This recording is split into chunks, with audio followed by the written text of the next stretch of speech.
I'm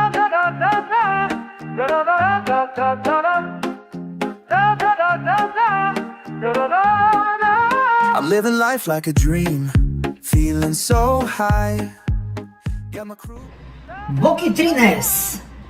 Кога во државата води човек што личи на шега, ама не е смешно. Во секоја нормална држава Боки 13 ке беше реалити фуснота, таблоидна анегдота или се сеќавате ли на овој лик. Во Македонија тој стана фактор, посредник, пријател на обвинители и морален авторитет.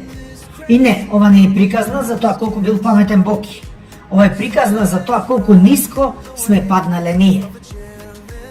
Од шоумен до некој што знае некого.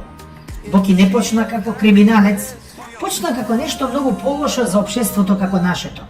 Како медиумска сензација. Шарен, гласен, преголем, млад, полетен, облечен во женска гардероба.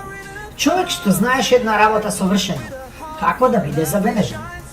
А Македонија гладна за спектакл му рече: ајде уште, додека не закрпи десетици бизнисмени. Потоа дојдоа телевизија, фондации и морална кредит. Во еден момент Боки 13 не беше само шоумен, тој беше хуманитарец, борец за правда, жртва на системот, пријател на влијателни луѓе и посвоител на деца без родители, од кои што сите три деца беа различни. Се одеднаш. Во држава каде што институциите не функционираат, доволно е да изгледаш самоуверено и веќе си авторитет. Никој не праша кој си ти, од каде ти е моќта, зошто токму ти посредуваш. Затоа што во Македонија, ако некој се појавува на телевизија, а посебно се слика со политичари, министри, премиери и што уште не, автоматски тој вреди, тој знае нешто. Рекет, кога реалноста стана поголема од сатирата. Аферата Рекет беше моментот кога државата се погледна во огледало и го скрши. Не затоа што Боки беше вмешан, туку затоа што не беше сам.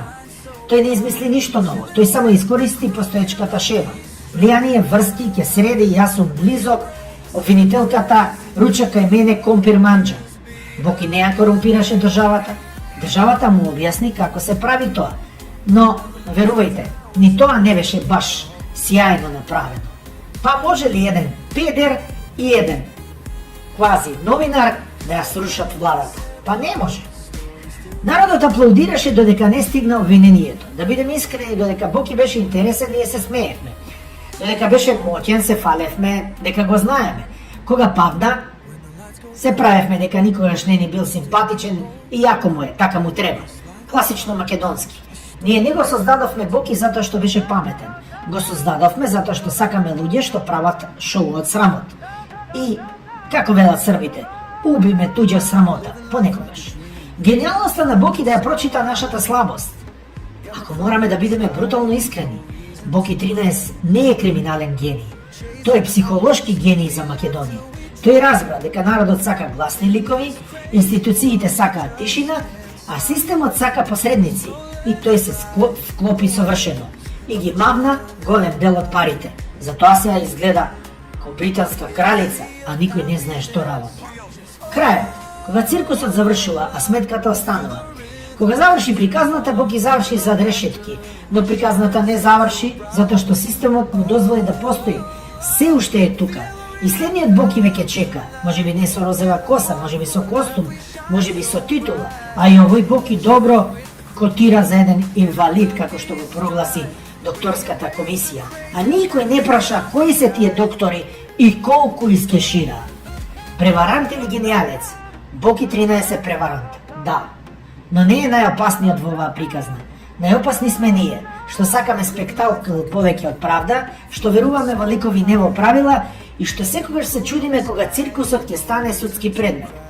Затоа вистинското прашање не е како можеше Боки, туку колку Бокија ни требаат законично да сватиме дека проблемот не е во нив, туку во нас. А за тоа време Боки ќе пее, ќе игра и нема ништо од служењето на казната од 3 години. Оваа најновата.